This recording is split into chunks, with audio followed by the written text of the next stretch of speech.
अध्याय 1।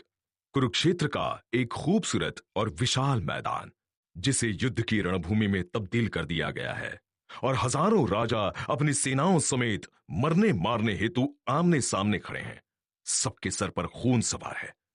मौत का तांडव मचाने हेतु सभी लालायित हैं। युद्ध के इंतजार में चारों ओर ढोल व नगाड़े तो ऐसे बजाए जा रहे हैं मानो किसी महान कार्य का प्रारंभ होने वाला हो। यहां यह समझ लेना कि कुरुक्षेत्र का यह मैदान बाहर नहीं है। यह संसार हर मनुष्य का अपना एक कुरुक्षेत्र का मैदान है। जिसे देखो वो संसार से एक संघर्ष छेड़े ही हुए हैं। लेकिन सच यह है कि जीवन का कोई भी युद्ध बाहर नहीं है।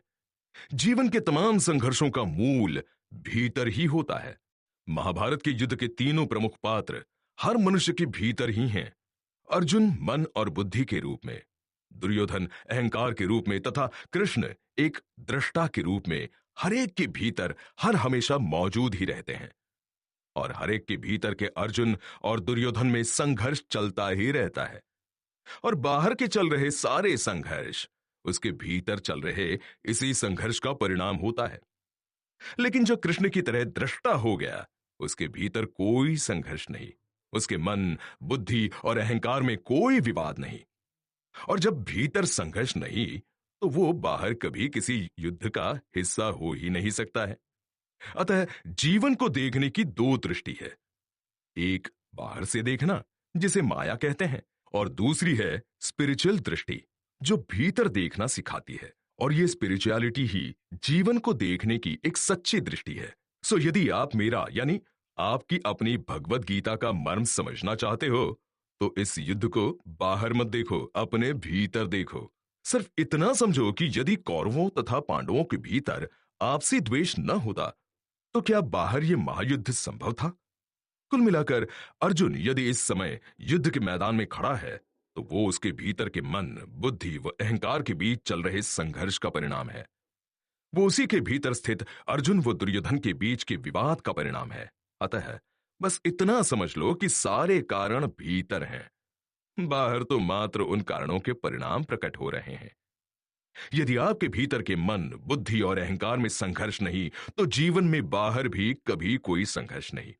और यह संघर्षहीन बहता हुआ जीवन जीना ही मनुष्य जीवन की श्रेष्ठता है। और आपकी यह गीता आपके भीतर के मन और बुद्धि में तालमेल बिठाने हेतु कहा गया सर्वश्रेष्ठ ग्रंथ है। एक बार उन दोनों में तालमेल हो जाए तो जीवन में कहीं कोई संघर्ष नहीं। संक्षेप में कहूं तो यह गीता आपको अर्जुन व दुर्योधन से कृष्ण बनाने हेतु है। आपके भीतर के अर्जुन व दुर्योधन को शांत कर उसे दृष्टा बनाने हेतु है। फिर कहीं कोई संघर्ष नहीं। कृष्ण युद्ध के मैदान में खड़े हैं पर संघर्ष में नहीं हैं, भीतर पूरी तरह से शांत हैं। खैर, चारों ओर ढोल नगाड़ों की आवाज तेज होती जा रही है। किसी भी क्षण युद्ध का बिगुल बजने को है। ठीक उसी समय अपने महल में बैठे कौरवों के पिता धृतराष्ट्र, जो कि आंख से अंधे हैं, वे अपने पास बैठे संजय से पूछते हैं कि युद्ध के मैदान में क्या चल रहा है। और संजय, जिसे दूर का दिखता है, वो ध्यान लगाकर धृतराष्ट्र की जिज्ञासा शांत करने हेतु स्वयं को तैयार करता है। यहां यह मत समझ लेना कि दूर का देख पाना कोई हवाई बात है या बहुत बड़ी बात है। नहीं, यह सामान्य घटना है। आपको यही तो समझना है कि मनुष्य अपने आंख हो, कान हो या फिर अपनी बुद्धि ही क्यों ना हो, उसका बमुश्किल चंद प्रतिशत ही उपयोग कर पाता है। और यही तो उसके दुखी और असफल रहने का रहस्य है। बाकी तो उसके भीतर हर चीज की परम संभावना छिपी हुई है। समझना यही है कि यदि कृष्ण को 20 वर्ष पहले महाभारत के इस युद्ध का आभास हो सकता है तो बाकी लोगों को क्यों नहीं? अरे, मनुष्य में ऐसा तो इंट्यूशन पावर छिपा हुआ है कि वो क्या होने वाला है उसे ताड़ सकता है। उसमें इतना तो ज्ञान छिपा हुआ है कि आगे क्या हो सकता है उस तक की वो गणना कर सकता है। और तो और यहां बैठे बैठे वो दुनिया में कौन उसके बारे में क्या सोच रहा है यह भी जान सकता है। वो हर जगह की तथा हर व्यक्ति की फ्रीक्वेंसी पकड़ सकता है। और सच कहूं तो मैं यानी आपकी लाडली भगवत गीता आपकी इन सारी क्षमताओं को निखारने वाली एक अद्भुत कविता हूं। वहीं यहां यह समझना भी जरूरी है कि युद्ध के मैदान में क्या चल रहा है यह जानने की धृतराष्ट्र संजय से जिज्ञासा क्यों कर रहे हैं? क्योंकि वे आंख से अंधे हैं, और अंधे सारे जिज्ञासु होते ही हैं। फिर वे अंधे आंख के हों, अकल के हों या ज्ञान के हों। और मैं नहीं चाहती कि आप क्या चल रहा है या क्या होगा जैसे सवाल चारों ओर पूछते फिरें। मैं चाहती हूं कि आप अपनी भीतरी शक्ति इतनी बढ़ाएं कि क्या है और क्या होगा सब आपको मालूम रहे। खैर, संजय धृतराष्ट्र से युद्ध के मैदान का दृश्य वर्णित करते हुए कहते हैं कि इस समय कुरुक्षेत्र के इस विशाल मैदान में आपके और पांडवों के दोनों के पक्ष में अनेक वीर योद्धा जान की बाजी लगाने हेतु एकत्रित हुए हैं। कौन सी सेना भारी व कौन सी कमजोर है, यह आकलन करना मुश्किल है, परंतु हां, इन सब बातों की वहां युद्ध के मैदान में कोई परवाह भी नहीं कर रहा है। वहां तो चारों ओर उत्साह का माहौल है और युद्ध किसी भी समय आरंभ होने को है। अरे ये क्या! अचानक अर्जुन ने अपने सारथी कृष्ण से कहा कि मेरा रथ दोनों सेनाओं के बीच में खड़ा करो। मैं युद्ध में एकत्रित शत्रु सेना को भली भांति देखना चाहता हूं। मैं देखना चाहता हूं कि कौन कौन से राजा दुर्बुद्धि दुर्योधन का साथ दे रहे हैं। यह सुनते ही कृष्ण ने तुरंत रथ दोनों सेनाओं के बीच ले जाकर खड़ा कर दिया। अब इस छोटी सी घटना में भी कई बातें समझने की हैं। पहली तो यह कि कृष्ण युद्ध के मैदान में अर्जुन के सारथी हैं और सारथी का कर्तव्य सिर्फ इतना है कि योद्धा जहां बोले वहां रथ को ले जाना। यहां समझने वाली बात यह है कि कृष्ण युद्ध के मैदान में ही नहीं, वास्तविकता में भी एक दृष्टा के रूप में हर मनुष्य के सारथी हैं। परंतु दुर्भाग्य से दृष्टा को छोड़ हर मनुष्य ने यहां अपने बुद्धि अहंकार को अपने जीवन का मार्गदर्शक बना रखा है। बस इस कारण मनुष्य के बुद्धि अहंकार जहां कहते हैं, उनका दृष्टा रूपी कृष्ण एक सारथी के तौर पर जीवन को वहां ले जाता है। जीवन का यह नियम है कि उसकी बागडोर एक ही के हाथ में रह सकती है। मनुष्य चाहे तो दृष्टा को सारथी बना ले और चाहे तो बुद्धि अहंकार को अपने जीवन का सारथी बना ले। परंतु चूंकि अधिकांश लोगों ने अपनी बुद्धि अहंकार को अपने जीवन का सारथी बना रखा है, इसलिए यहां जीवन में आ रही ऊंच नीच हेतु वे अपने दृष्टा को दोषी नहीं ठहरा सकते।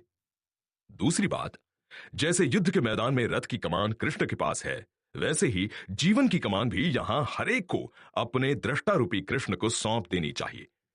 यह समझ ही लो कि जब तक आपके जीवन की कमान अर्जुन या दुर्योधन के हाथ में है, यानी आपके बुद्धि और अहंकार के हाथ में है, अब बार बार अपने जीवन की गाड़ी को महाभारत के युद्ध में ही पाएंगे। एक और बात, अर्जुन का यह कहना कि मैं दुश्मनों की सेना को देखना चाहता हूं, यह मनुष्य की बुद्धि के उसके अहंकार से श्रेष्ठ होने का सबूत है। इससे बुद्धि अहंकार का फर्क समझना आसान हो जाता है। बुद्धि सोचती है कि युद्ध करना है तो पहले शत्रु की सेना का ठीक से आकलन कर लेना जरूरी है, जबकि अहंकार बिन सोचे अंधेरे में कूद पड़ने का आदी होता है और इसी वजह से वो बार बार टूट फूट कर बिखर जाता है। खैर, रथ के दोनों सेनाओं के बीच खड़े होते ही अर्जुन ने कौरवों की सेना पर दृष्टि घुमाना प्रारंभ किया। निश्चित ही कौरवों की इस विशाल सेना में उसे अपने भाई बंधु वरिष्ठदार भी नजर आए। यह सब देख अचानक उसे क्या हुआ कि वो पूरी तरह से गमगीन हो गया और फिर उसी गमगीन मनोदशा में उसने कृष्ण से कहा कि युद्ध में डटे हुए स्वजन समुदाय को देखकर मेरे अंग शिथिल हुए जा रहे हैं, मुख सूखा जा रहा है तथा मेरे शरीर में कंप व रोमांच भी हो रहा है। कृष्ण, मैं अपनी मनोदशा क्या कहूं? धनुष हाथ से गिर रहा है, त्वचा जल रही है तथा मन भ्रमित हो रहा है। हे कृष्ण, मुझे सब कुछ उल्टा व विनाशकारी दिखाई दे रहा है और सब उल्टा व विनाशकारी न भी हो तो भी मैं स्वजन समुदाय को मारकर अपना कल्याण होता भी नहीं देख रहा।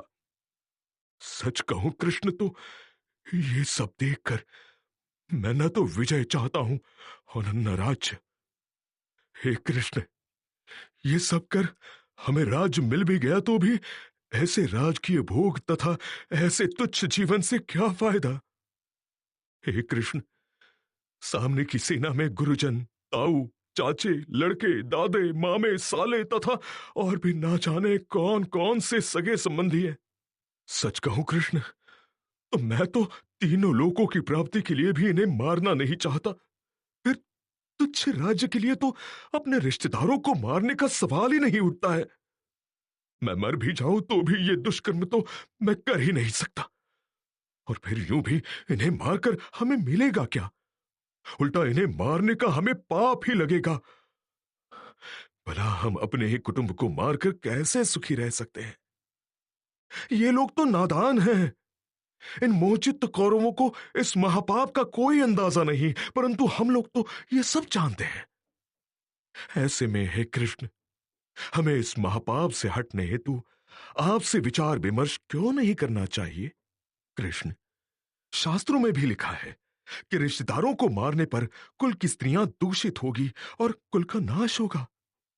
शास्त्रों में यह भी लिखा है कि ऐसा करने पर अनिश्चित काल तक हमें नरक भोगना पड़ेगा।